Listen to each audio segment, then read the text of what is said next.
It's right before a big moment and you hear the coach, the parent, the teammate say, relax, just relax. Right before the big game, a penalty shot, the start of a race, the crucial serve, the advice is almost always the same. Relax, calm down, take it easy.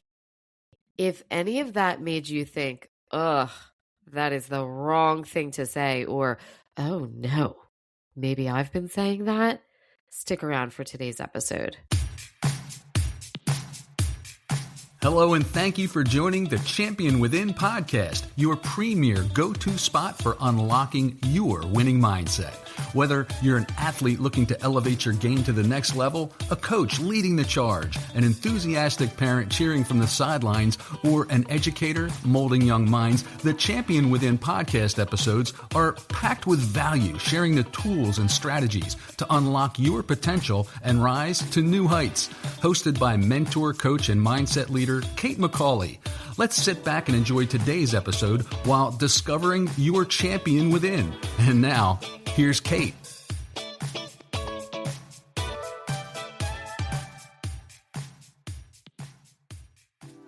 Okay, we are going to get into the stop saying calm down and what you should do instead for your athletes.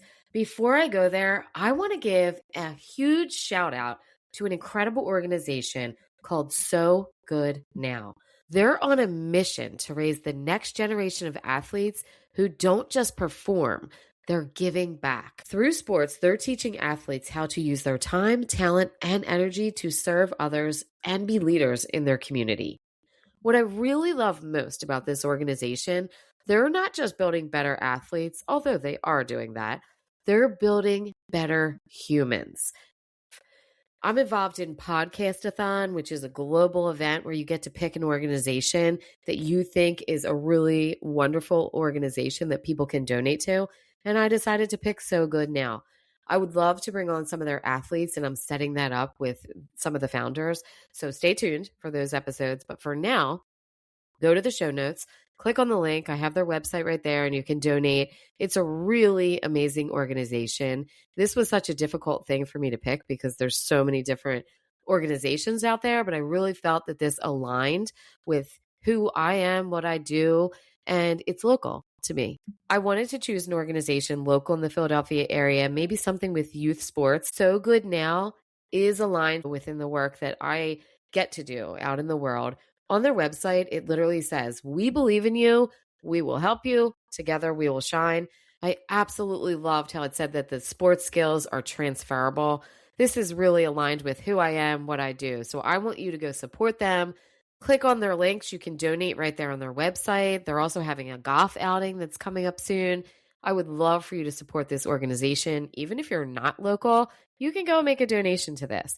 So again, go to my show notes and go check them out. In the near future, I'm hoping to have some of the founders and the athletes come on, share some of their stories so you can get to know them a little bit better. But for now, thank you to Podcastathon for inviting me and the Champion Within podcast to be a part of your global event. Please go check out So Good Now.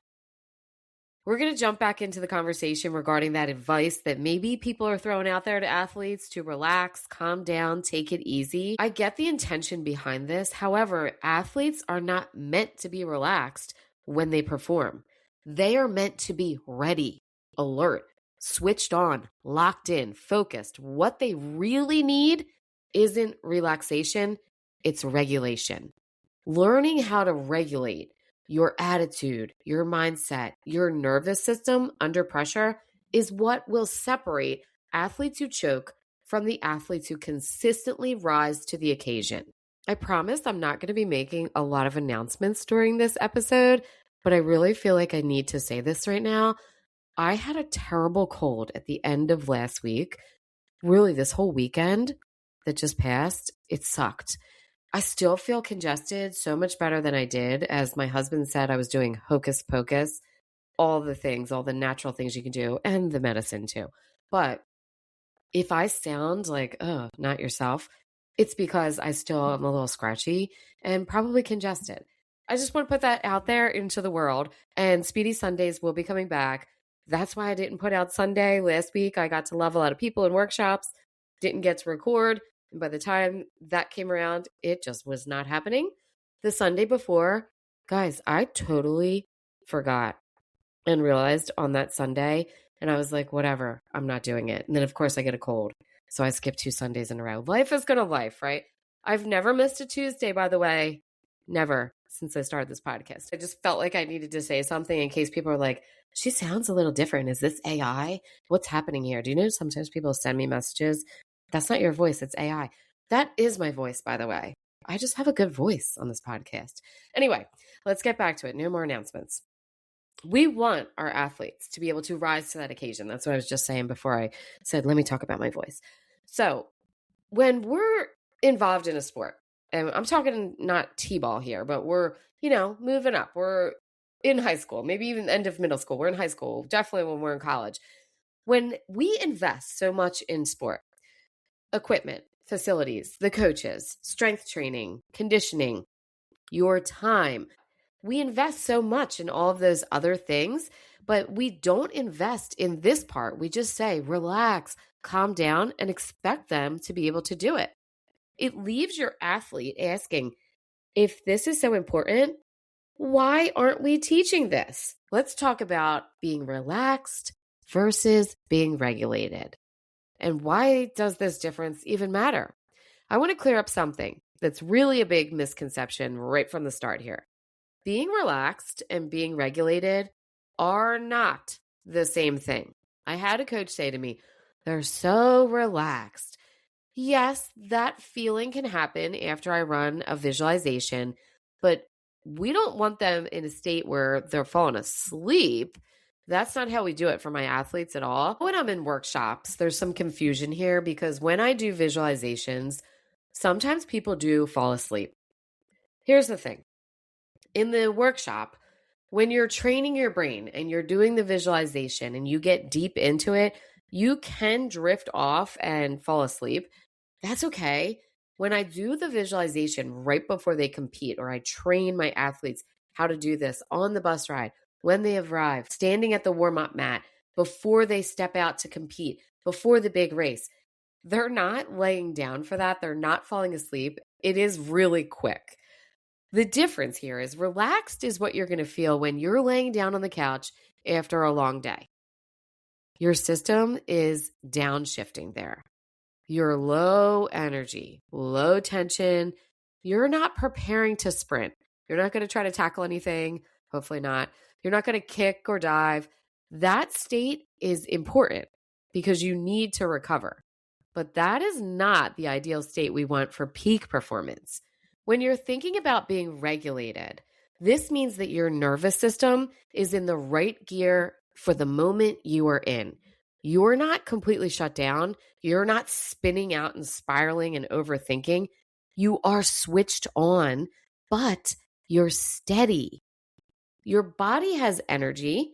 Your mind is clear. You're feeling excited, but you're not overwhelmed. Think of it like you're driving a car. If you're in neutral, when the light turns green, you're going nowhere. That's too relaxed. If you're revving your engine while you're stuck in traffic, you are burnt out and you're going to stall. That's not good for your car, right? You don't want that happening in your body. That would be too stressed. Regulation is about knowing how to shift into that right gear on purpose. Let me repeat that part. On purpose. This is why telling athletes to relax can backfire. They either try to completely shut down their emotions, which by the way is impossible, or they feel broken because they can't turn off their nerves. Instead, we want our athletes to understand how their bodies and their brains are working so they can regulate it in real time. High performance lives in that space between too much and too little activation. Goldilocks theory here, just right. Your nervous system is constantly going to be scanning. Am I safe? Am I under threat? Do I need to fight, flee, freeze? Sport, by design, lights up all of those systems in your body. You got the crowds, the scoreboard, the expectations, social media. If there's contracts, some of the people I work with have NIL deals. all the different things. There's time trials. You have to meet this number, get this score, move on to the next round, all the different things. Think about your individual sport or what your athletes are participating in. There's so many things, injuries, every little thing plays a role in this. And every one of those factors can tip an athlete's system into overdrive. I want to talk about the letter A in my champion framework here, attitude. When athletes don't know how to regulate, this is going to show up as them saying something along the lines of, I'm fine at training, but I fall apart on game day. Maybe they say something like, I know I can do it, but I just feel like I freeze when it actually matters, with an epic eye roll. You see one mistake happen with them and their whole attitude changes. I had an athlete simply say to me, which summed it up, I spiral. That's it. And that's exactly what she was doing. Another athlete told me, I lose my mindset the second I feel judged or watched. What we need to remember here is there is nothing weak or broken about this. It's a regulated system doing its best to protect them. Your athlete just doesn't have those skills yet. They need to learn how to differentiate between real danger and performance pressure. A wonderful example of this, if any of my cheerleaders are listening, or if I have cheer moms or dads, when they go to nationals and they're in that long hallway with the black curtain and somebody put on Instagram, this is like being at gunpoint. They're waiting to go perform. Your body feels like you're being held at gunpoint. You're standing in this dark, curtained area waiting, just waiting for something to happen, and all the thoughts are flowing through your brain. They need to understand here that this is performance pressure. You need to have regulation skills to help athletes bring down their heart rate without losing that intensity. We don't want them to be completely chilled and take a nap. We also need them to stay grounded in their body instead of being hijacked by that anxiety. We need them to maintain their mindset after an error, after a bad call, after a mistake, a setback. If they can't do that, the whole rest of the game, the whole rest of the routine, the rest of the race, they're done. You aren't going to get them back. They need to be able to maintain that mindset. We need to be able to teach them to use their nerves as fuel. You will often hear me at a track meet yell out to my daughter and some other track athletes that I work with, put some gasoline on it. That means use this, use the pressure here, use it as the gasoline, use it as fuel instead of seeing it as your enemy. It's not about telling your athletes, think positive or don't overreact. It's about giving them practical tools to work with. It's literally their biology. You're working with their biology, not against it. I know that if you're scrolling on social media, you're seeing all these things pop up and people throw the word attitude and mindset around constantly in sports. I can't tell you how many times I hear parents, coaches, even athletes say, oh, they just have a great attitude. Or the opposite, oh, just the wrong attitude, bad attitude. She's got the right mindset, those types of things. I hear this often, but what do we actually mean when we say that? And more importantly, how do athletes build this and get to the state where we need them to be? Attitude is that outward expression of whatever your inner state is. It's an inside out job. This is how they are responding to the pressure, all the feedback, and those setbacks, the mistakes that are happening. It's going to show up in their body language, in their tone of voice, in the choices they make. Yes, we could say that's their attitude. I'm getting fired up. Can you hear the scratchiness in my voice? I'm going to keep going, but excuse the scratchiness in the voice.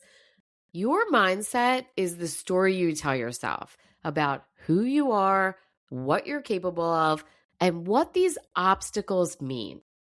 When one of your athletes, or if you are an athlete right now listening to me, if you are dysregulated, you are overwhelmed, you feel like you're shutting down, you're stuck in this survival mode, both attitude and mindset, they're going to be affected. And maybe it looks like they are disinterested, they're angry, they've checked out. Here's what's actually happening.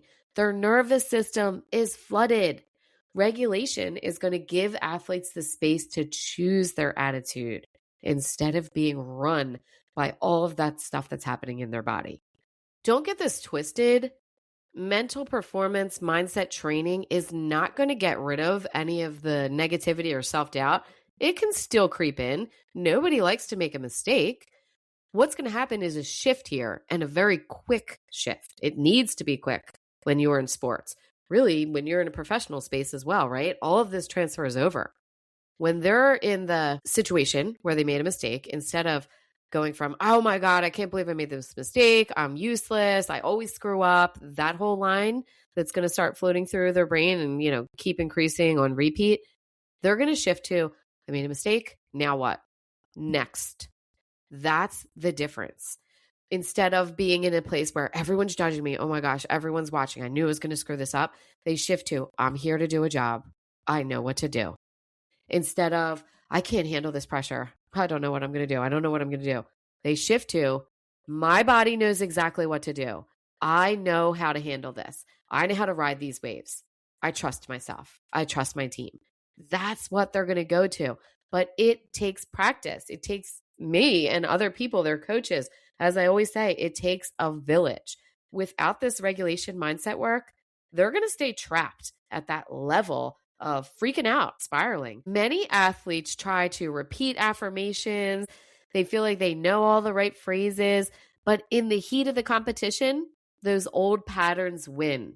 When they learn to actually regulate their body and their mindset, attitude becomes things they actually can direct. You can't just listen to this podcast and think, I'm going to be able to do this now. You need to be guided. You need someone to push you to your edges. Just like the coach teaches the skills, the physical skills, you need mindset training to get you there. Athletes can use these skills right away. That's the amazing part of it. And it doesn't take up their entire day. We need to stop pretending that just relaxed, and I'm over here putting air quotes up as my youngest would tell me, be confident, and quotes again, shake it off, are all strategies. They are not strategies. They are instructions. And the athlete, doesn't have a skill set to go with those instructions. If they don't have the skill set to go with those instructions that you're yelling out, they're going to try. They are, because they're athletes. They want to perform, but they're not going to be successful consistently. There are going to be times where they do get it, but it's not going to be consistent. I need to jump in here. Coach, quick question. Do your athletes look amazing at practice, but when the game gets tight or you have a big competition, they panic, lose focus, fall apart, start talking negatively before they even compete, missed plays, bad body language, heads down? You know they have the talent, but pressure is winning.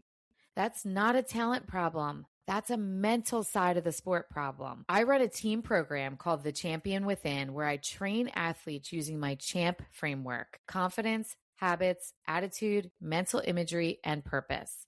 I literally retrain their brains so they know how to stay calm, get focused, and compete like the champions they are. When the moments get big, they need to know how to regulate their nervous system. It needs to be automatic. The teams that win consistently, they train their minds, not just their bodies. Just go down to the show notes, click on the link, or send me a DM on Instagram with the word team, and I'll get you everything you need. Okay, let's get back to the podcast. So what does real regulation look like when we put it into practice? And it is a practice, just like physical training is a practice. Let's start with breath work. Your breath is one of the fastest ways to communicate safety to your nervous system. When athletes learn simple breathing patterns, they can literally lower their heart rate, clear that mental fog, and regain focus in less than a minute, even in mid-competition. The next one, visualization. Most athletes have heard of visualization, but very few are taught how to use it properly or guided through it. If done well, visualization doesn't just rehearse success, it allows the nervous system to experience the pressure, the mistakes, the recovery, the success, all in a safe environment. This is going to make it feel familiar in your brain instead of a shock of stress when it shows up for real. The next tool, EFT, Emotional Freedom Techniques, or Emotional Freedom Tapping. Sometimes I just call it tapping. Tapping combines gentle physical tapping on different acupressure points that focus your attention, your thoughts, emotion, and different body sensations. When we do this with athletes, it's a really powerful way to release the performance blocks. I like to do a clear, create, and a compete, where we move through all of these things so we can get the blocks out, move through all these things that are really a fear response or stored stress that's hanging out in their body, maybe from a past experience, maybe from an injury, harsh criticism, a failure, and get those old stories out of their heads so it stops hijacking their present performance and they can compete. Another tool that is really powerful is grounding and body awareness. Learning to feel where your feet actually are, that you are on the floor here, your hands, your breath, your surroundings around you, to keep yourself present. Athletes who can learn to quickly come back into their body instead of disappearing into their head or out into the bleachers, they are at a massive advantage under pressure. I hope the volume went up on this with my scratchy voice here. All of these tools are not, air quotes again, nice extras. They are performance skills. The same way that we would use our strength and conditioning coaches and the drills that they are using and the weight room activities, this should be built into their training. This regulation practice needs to be integrated daily, not reserved for when things are already going wrong. It's okay if that's where you are. It's definitely going to help. But I throw that out there because why don't you start at the beginning? Why don't you start in the beginning of the season with this, right? I have a few thoughts on why we aren't teaching this from the very beginning. My first thought here is sport has a long history of valuing toughness over tools. I was talking with someone recently, and we were talking about how the term mental toughness doesn't land well with her. And I said, I totally get that. I'm always torn about what to say. She said, I feel like it makes me seem weak. And I'm definitely not weak. And she isn't. She's one of the most amazing women. I really am inspired by her, different things that she's doing. But yeah, I would never call her weak in any way. But, to work on your mental toughness has this idea of, well, if I'm working on being mentally tough, it means that I'm weak. And the old model here is if you're struggling, you're not mentally strong enough. So instead of teaching these skills, we're judging our own character. This mindset is keeping athletes and really professionals as well silent and honestly ashamed in many ways and not supported, not equipped with these tools, and they're at a disadvantage. The second thing, I think coaches are often really incredible technicians and experts with their sport, but very few of them have been formally trained in the nervous system regulation or this mindset coaching stuff, trauma-informed communication. They can see when an athlete is off, but they're not sure how to help beyond these motivational speeches. I'm going to admit right now, when I was coaching prior to having my children, I didn't know how to do any of these things. When I was a college athlete, I didn't have any of these tools. The reason why I know how to do this and I'm trained is because of my youngest guy's uniquely beautiful brain related to school. And then I started using it with athletes, with my students. And this is how we are in the place we are today.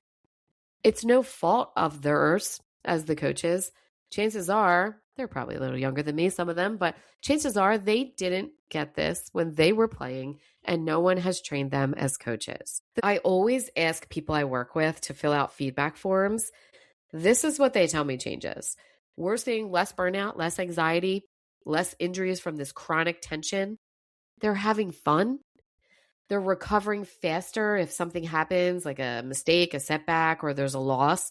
They don't get the performance skill or judges don't put them at the highest number they thought they were going to get. They actually can show up at the next performance and still perform well, whereas previous seasons, that just didn't happen. There's more honest communication between the athletes and the coaches and the parents. I mean, really? The whole village? We love this. Overall, they tell me that it's a healthier culture, that these mindset skills are just normal. It's part of who they are, just like their physical drills.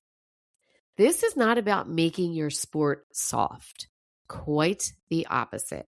If you know me, if you've been listening, if you follow, if you're on Instagram, I'm from outside Philly. This is not about making your sport soft. I'm Gen X.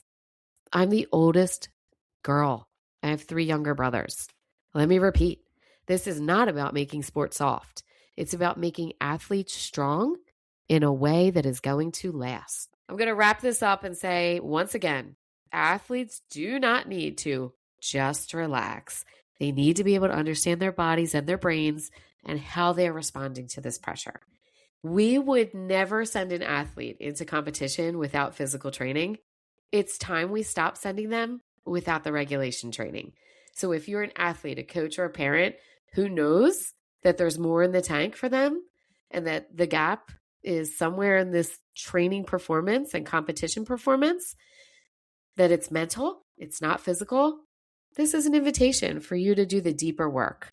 Regulation is not a luxury. It's core performance skills. And when your athletes learn it, everything's going to change. It would be an absolute honor to guide them. Send me a message. The links are all down there in my show notes. I would absolutely love to hear about your team or your individual athlete if you're looking for one-to-one coaching. And once again, make sure you go look down at So Good Now. Check them out because they're doing great things. Thank you again for hanging out, and I'm going to come back on Sunday. You will have an episode on Sunday.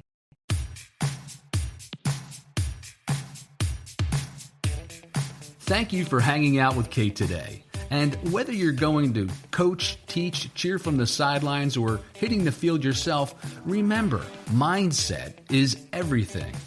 Don't forget to follow the show for the latest episodes, as we all need a little extra motivation, humor, and sanity in our busy lives. Now, go and unleash your champion within you, one step at a time. We're always rooting for you.